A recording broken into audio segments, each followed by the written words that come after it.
imenso a sua intervenção também. Obrigada. Portanto, temos a última intervenção desta mesa,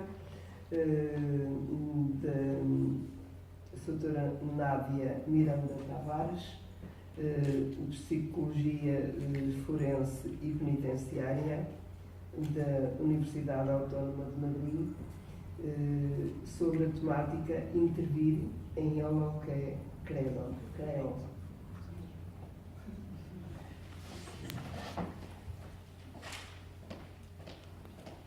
Bom dia a todos.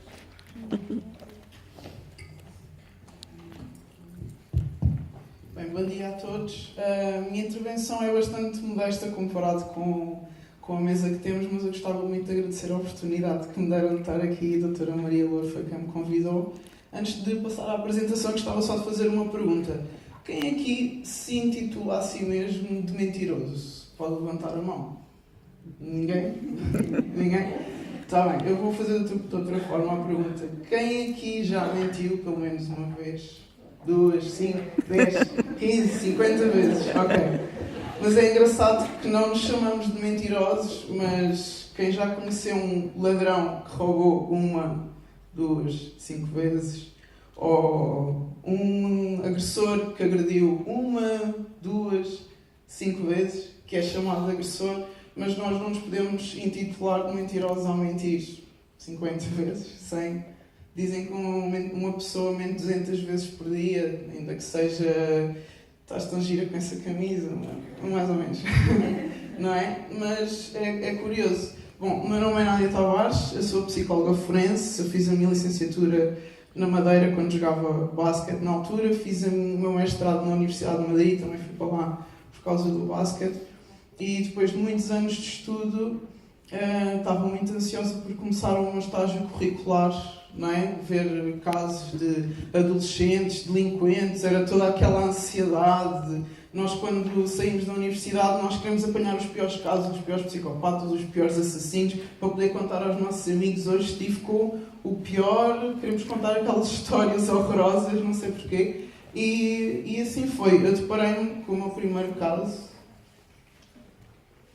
foi este rapaz. Eu lembro-me exatamente de como é que ele estava naquele dia, quem era, o nome dele, e foi-me apresentado assim, primeiro minuto eu creio que isto já dava para entender, sem contacto visual, distante, uma atitude arrogante, uma vestimenta calça larga, correntes ao peito, né? Respostas curtas, e estava a ser acusado de roubo. Eu lembro na altura que me sentei, a minha orientadora de estágio aqui a fazer a entrevista, eu estava só a assistir na altura, e aquele mundinho de vou salvar isto, vão ter estes meus todos no lugar, vou-lhes pôr na linha, caiu quando eu vi o que estava por detrás. E era nisto que eu queria entrar. Os pais estavam divorciados, na altura nenhum dos pais quis ficar com ele foi abandonado, vivia numa casa de acolhimento desde os 9 anos, fumava desde os 11, foi diagnosticado com depressão, tomava antidepressivos, a melhor amiga dele tinha sido diagnosticada com esquizofrenia há pouco tempo também. Não estudava, não tinha sonhos, não tinha perspectivas, tem 15 anos, este rapaz na altura tinha 15 anos, com esta história. E era nisto que eu queria entrar. Nós falámos de rótulos ao início, mas o rótulo por detrás é muito isto.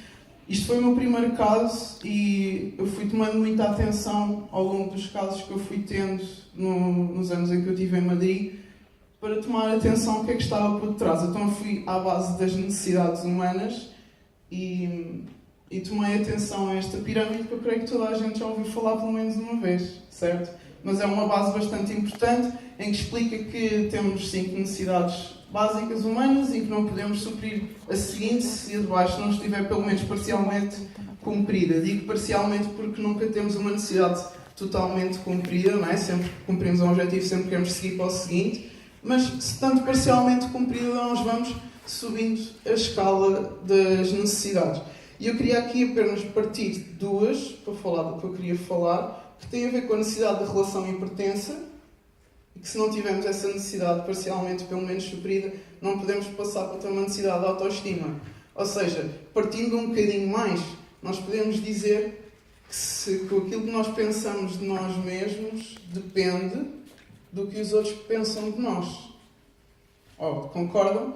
Concordam que a minha necessidade de amor está baseada na minha autoestima? Que eu só vou ter autoestima se o outro gostar de mim, se o outro me amar, se eu tiver um grupo, se eu for popular, se o meu pai e a minha mãe me amar, etc. E eu queria entrar também nos estilos educativos. Nós temos que concordar que a primeira relação que nós temos é com a nossa família e que o estilo educativo na nossa família vai determinar a nossa relação primeira e a nossa autoestima um bocadinho mais tarde. Então, estes são os 4 estilos educativos, também acho que não é novo para ninguém. Autoritário, que é um pouquinho mais tradicional, e estes últimos 3 que foram surgindo ao longo do tempo com a evolução da sociedade: permissivo, o negligente e o democrático. Temos aqui um paralelo entre o amor e regras, vendo que autoritário, pouco amor, muitas regras; permissivo, muito amor, poucas regras; negligente, nem amor, nem regras; o democrático, que seria o ideal, amor e regras, um equilíbrio. Então, vamos agora ver isto noutra perspectiva. Vamos dizer que o amor é o sim, eu acredito em ti, vai em frente. Vamos dizer que as regras são não, estás louco, nunca vais conseguir. Isto acontece muito. Fala-se até na programação neurolinguística que o não nem sequer é aceite dentro de nós. Não caias. E a gente só pensa, caias, vou cair. Não faças, não ponhas o dedo na tomada. Eu já tenho o dedo na tomada na minha mente para ir pôr lá os dedos. Então, tudo isto vai tendo influência na forma como o jovem se vai ver a ele mesmo. Então vamos relacionar aqui os dois. A forma como eu sou educado vai influenciar diretamente na minha necessidade de pertença, que vai influenciar diretamente naquilo que eu penso de mim mesmo, naquilo que eu penso que eu sou capaz de alcançar, naquilo que eu penso que eu vou ser capaz de fazer algum dia na vida. Não se esqueçam da pergunta que eu fiz ao início, que tem a ver com os rótulos. Ou seja, se eu penso que ele é ladrão porque ele fez um roubo, se eu penso que ele é um agressor porque ele foi violento uma vez, isto vai afetar diretamente naquilo que ele pensa dele mesmo. Estão de acordo? Sim. Sim? Bom, a necessidade última, digamos assim, todos trabalhamos por resultados. Todos queremos resultados em uma área da nossa vida, concordam? Quem aqui não quer resultados em coisa nenhuma? Não é? Todos buscamos resultados, seja no que for. Então, mas digamos que eu não consigo chegar à minha necessidade de realização se eu não tiver autoestima, se eu não acreditar em mim, não é? Estes rapazes e raparigas com quem eu trabalhei chegaram assim, sem motivação. Não acreditavam neles mesmos. Então, como é que a gente faz para eles se motivarem? Falamos muito com eles, fazemos discursos motivadores, inspiradores, as coisas todas, hein? Fazemos ali uma dinâmica, dizemos que eles vão ser capazes, que eles vão conseguir, que eles vão chegar muito longe, mas a minha vida toda foi-me dito que eu sou um ladrão, a minha vida toda foi-me dito que eu sou agressor, que eu sou violento, que eu sou tímido, que eu sou distraído, o que seja. Isto são casos com quem eu trabalhei. Eu tive a oportunidade de estar a viver com adolescentes delinquentes. Não se assustem, não foi assim tão mal. Em Espanha há um projeto que eu não sei se há aqui, que é uma casa, um grupo, com medida judicial implicada, mas que era para um grupo muito específico, que eram jovens que tinham sido acusados de maltrato ascendente, ou seja, de filhos contra pais.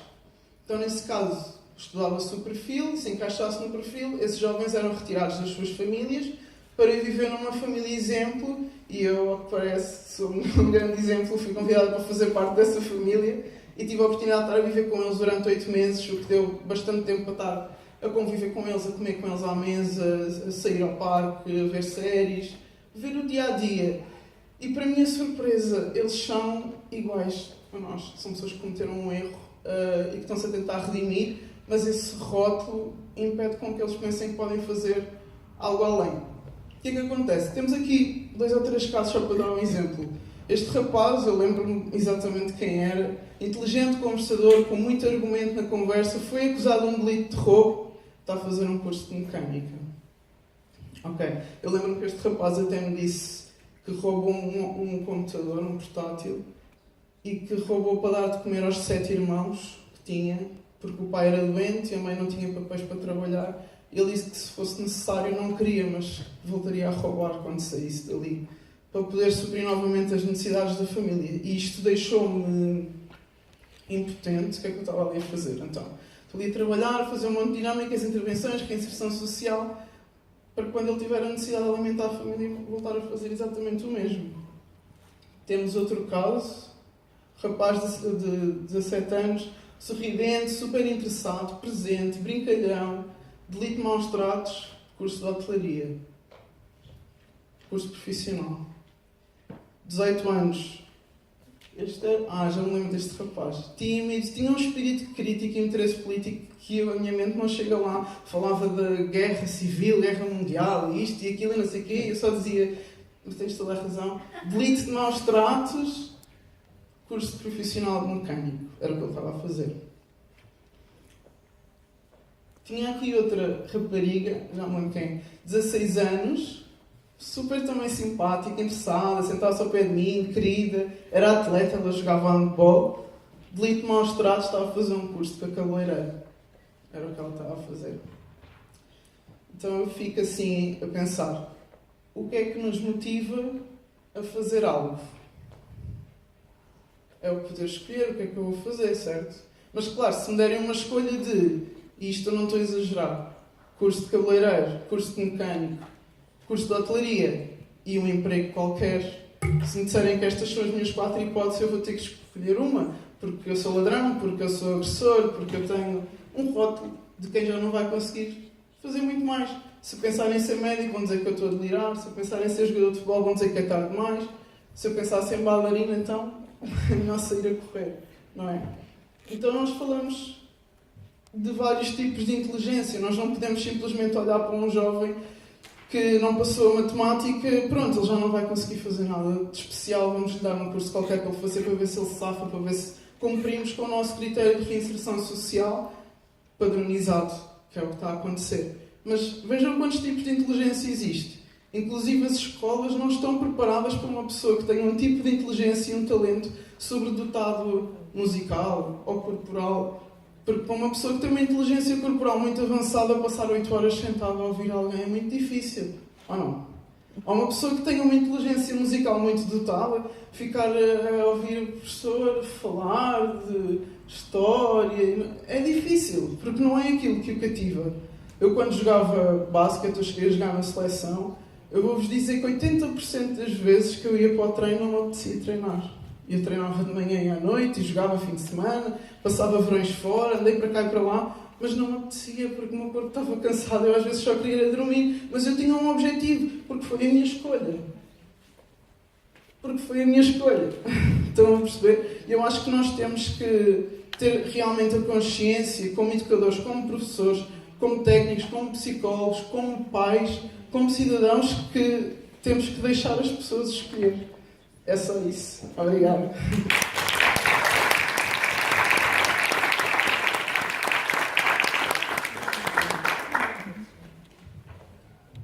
Muito obrigada, doutora, por